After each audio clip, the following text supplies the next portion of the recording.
So good morning student. Today we will see our experiment number 10, which is to find out the focal length of the concave lens with the help of convex lens. तो आप इधर आइए, मैं आपको दिखाता हूँ किस तरीके से ये हमारा एम है. This is our aim to find the focal length of the concave lens with the help of convex lens. चलिए, तो बेसिकली यहाँ पर हमारा एम है कि हमें फोकल लेंथ फाइंड करना है with the help of concave lens and convex lens. So basically आपको अगर मैं यहाँ पर डायग्राम बताऊँ तो हमारे पास डायग्राम है इस तरीके से, जहाँ पर ऑब्जेक्ट के पास में सबसे पहले वाला लेंस जो है वो हमारा कॉन्वेक्स लेंस है. देन आफ्टर कॉन्केव लेंस हमें प्लेस करना है. और जब आप कॉन्केक्स और कॉन्वेक्स लेंस दोनों को रखोगे तो यहाँ पर आपको इमेज कुछ इस तरीके से फॉर्म होकर मिलेगी. और जब आप इस लेंस को रिमूव कर दोगे तो आपको इमेज यहाँ पे आपको फॉर्म मिलेगी. ठीक है, सो इसे with the help of practicals देखते हैं. ये आपका ऑब्जर्वेशन टेबल है. ऑब्जर्वेशन टेबल के अंदर हमें ऑब्जेक्ट की पिन, कॉन्केव लेंस अपराइट की पोजीशन, इमेज कहाँ पे फॉर्म रही है उसकी पोजीशन, और बाद में लास्ट में अपराइट और इमेज की पोजीशन के साथ में ऑब्जर्व रीडिंग और कैलकुलेटेड रीडिंग हमें फाइंड करना है. और लास्ट में हमें फॉर्मूला हमारे पास जो है 1/f U V divide by U minus V वाला पोजीशन से हमें फोकल लेंथ फाइंड करना है. तो चलिए एक्सपेरिमेंट को परफॉर्म करते हैं. तो यहाँ पर हमारे पास ये अपार्टस रखा हुआ है. इस अपार्टस के अंदर नेसेसरी एडजस्टमेंट करके सबसे पहले आपको दो नीडल्स की यूज होगी. ठीक है, अपार्टस में दो नीडल्स आपको चाहिए होंगे. Then after convex lens and concave lens. जैसे कि हमने डायग्राम में देखा था कि ऑब्जेक्ट के पास वाला लेंस हमारा कॉन्वेक्स होना चाहिए, तो हमने यहाँ पर उसे प्लेस कर दिया है. ऑब्जेक्ट से थोड़ा सा दूर वाला लेंस जो होगा वो हमारा कॉन्केव होगा. देन आफ्टर हमें इमेज मिलेगी. ठीक है, तो इस पोजीशन के लिए आपको एक अल्टरनेट इमेज फाइंड करनी है. तो नेसेसरी एडजस्टमेंट करके हमें अल्टरनेट इमेज तो फाइंड हो रही है, लेकिन उसमें अभी पैरेलैक्स है. तो अगर मैं आपको ये दिखाऊं तो आप यहाँ पर इजीली देख पाओगे कि यहाँ पर नेसेसरी एडजस्टमेंट करने से आपको अल्टरनेट इमेज तो मिल गई है, बट यहाँ पर उसमें पैरेलैक्स अभी भी है. तो उस पैरेलैक्स को रिमूव करने के लिए हमें क्या करना पड़ेगा, एडजस्टमेंट्स करने होंगे. और जैसे पैरेलैक्स आपका रिमूव हो जाएगा वो पोजीशन हम नोट कर लेंगे. ठीक है, तो चलिए नेसेसरी एडजस्टमेंट करके आपको पैरेलैक्स को रिमूव करके दिखाते हैं. सो आफ्टर नेसेसरी एडजस्टमेंट्स आप देख सकते हैं कि यहाँ पर अल्टरनेट इमेज तो हमें मिल गई है. और जैसे जैसे आप अपने नीडल को मूव करा रहे हो उस तरीके से ऑब्जेक्ट की और इमेज की पिन दोनों मूव हो रही है. इसका मतलब यहाँ पर पैरेलैक्स आपने रिमूव कर दिया है, जो कि क्लियरली विजिबल है. अभी हमें क्या करना है, इन सब के लिए सेम दिस पोजीशन के लिए जो भी रीडिंग्स हमें अपराइट्स में मिल रही है वो रीडिंग्स हमें मेजर कर लेनी है. तो इसी पोजीशन के लिए जो हमें रीडिंग्स मिलेगी उसे हम मेजर कर लेंगे. सो अब अगर ऑब्जर्वेशन टेबल में हम देखें तो हमारी पहली पोजीशन है ऑब्जेक्ट की पिन, जो कि अपराइट्स में है.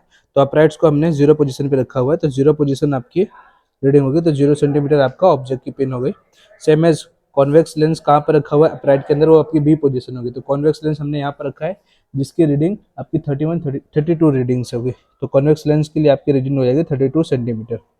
इमेज फॉर्म हुई है हमारी, इमेज फॉर्म बाय किसके थ्रू, L1 के थ्रू. L1 के थ्रू हमें इमेज कहाँ पे फॉर्म हुई है, तो भाई ये जो पोजीशन आपकी इमेज की है वो L1 की पोजीशन आपको लिख देनी है यहाँ पर कि भाई ये जो पोजीशन आपकी है वो सेम एज ये कब होगी, जब आप इसको रिमूव कर दोगे. तो मतलब यहाँ पर आपकी जो थर्ड पोजीशन है, थर्ड पोजीशन की रीडिंग आपको अभी नहीं मिलेगी.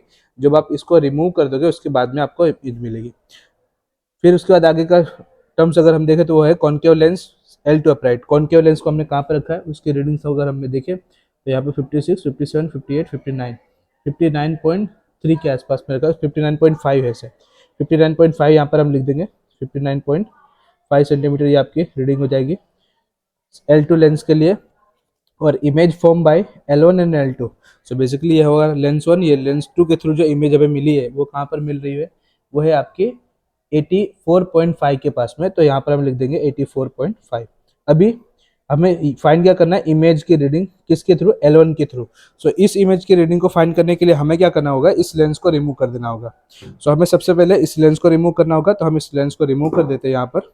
और लेंस को रिमूव करने के बाद में सेम नेसेसरी एडजस्टमेंट्स थे. ये आपका ऑब्जेक्ट हो गया, ये आपका इमेज हो गया.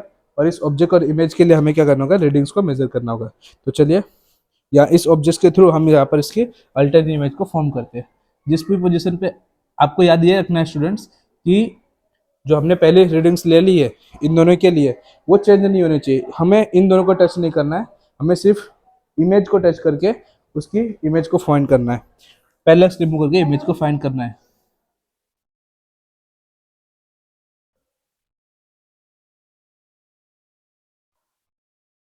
तो आप यहाँ पर इजीली देख पा रहे होंगे कि नेसेसरी एडजस्टमेंट करने के बाद हमें इमेज हमारा फॉर्म हो चुका है.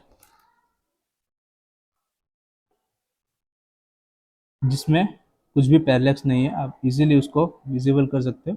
जैसे जैसे आप मूव हो रहे हैं वैसे वैसे इमेज भी हमारी मूव हो रही है। चलिए इसको देखते हैं। सो आफ्टर नेसेसरी एडजस्टमेंट आप देख पाएंगे यहाँ पर कि जैसे जैसे आप नीडल को मूव करा रहे हैं वैसे वैसे इमेज भी मूव हो रही है। तो यही उसकी एक्चुअल पोजीशन होगी जहाँ पर आपने पहले इसको रिमूव कर दिया है। तो इस पोजीशन के लिए जो भी रीडिंग्स हमें मिल रही है वो रीडिंग्स हम मेजर कर लेंगे। अब आप यहाँ पर देखेंगे कि आपकी इमेज कौन सी जगह पोजीशन पे है। तो यहाँ पर हमारी पोजीशन जो है वो है 71, बिकॉज ये 70.5 और ये 71 आपकी रीडिंग होगी। तो हम यहाँ पर क्या लिखेंगे 71। तो आपने देखा था कि हमारी जो पहली रीडिंग थी वो कहाँ पर थी, हमारी पहली रीडिंग जो आ रही थी वो 84.5 के आसपास में आ रही थी जब दोनों लेंस की हम हेल्प से इमेज फाइंड कर रहे थे, जो कि आपको इस डायग्राम में दिखेगा। ये रीडिंग हमारी आई थी 80.5। अभी जब आप इसको रिमूव कर दोगे तो रिमूव करने के बाद हमारी रीडिंग्स जो आ रही है वो आ रही है 71। ठीक है, तो जब आप रिमूव नहीं करोगे तो आपको जो इमेज मिलेगी वो पीछे साइड में मिलेगी, फार मिलेगी। और जैसे आप कॉनकेव लेंस को रिमूव कर दोगे उसके बाद में जो आपकी रीडिंग्स आएगी वो उसके आगे मिलेगी। ठीक है, तो इसी तरीके से आपको रीडिंग्स मेजर कर लेनी है। यहाँ पर अभी आपकी ऑब्जर्व रीडिंग आप क्या करेंगे C माइनस डी। तो C की पोजीशन कौन सी है, हमारी इमेज की पोजीशन यहाँ पर C दी हुई है, D कौन सा ये है। तो आपको क्या करना है यहाँ पर 71 माइनस 59.5 जो भी रीडिंग आएगी वो आपकी एक्चुअल रीडिंग यहाँ पर आपका आंसर लिख देना है। सेम एज ऑब्जर्व, ये आपका U हो गया जो कि आपको ऑब्जर्व को मिलेगा। सेम एज अगर मैं बात करूँ V की इमेज की पोजीशन तो G minus D. G position आपकी यहाँ पर है 84.5 माइनस डी, मतलब 84.5 माइनस 59। आपकी ये वाली पोजीशन हो जाएगी 84.5 माइनस 59.5। इसका जो आंसर आएगा वो सेम आंसर आपका हो जाएगा V का। और अभी आपके पास में U हो गया, आपके पास में V हो गया, तो इन दोनों की वैल्यू हम यहाँ पर पुट कर देंगे इक्वेशन में UV divide by U minus V, तो हमें F मिल जाएगा। ठीक है, इस तरीके से हमें फोकल लेंथ फाइंड कर लेंगे। वैसे ही सेम रीडिंग्स आप दो से तीन बार फाइंड कर लेंगे और उसका एवरेज लेके हमें फोकल लेंथ मिल जाएगा। तो आई होप स्टूडेंट आपको ये प्रैक्टिकल समझ में आया हो। अगर प्रैक्टिकल क्लियर हुआ हो तो इस चैनल को सब्सक्राइब कर दीजिएगा, अपना एक पार्ट बन जाइएगा। और इसी तरीके से प्रैक्टिकल को सीखने के लिए और फिजिक्स को इजी में सीखने के लिए चैनल पर बने रहिए। Till that do what you want to do man but don't trouble your parents. मिलते हैं नेक्स्ट वीडियो में। जय हिंद, जय भारत।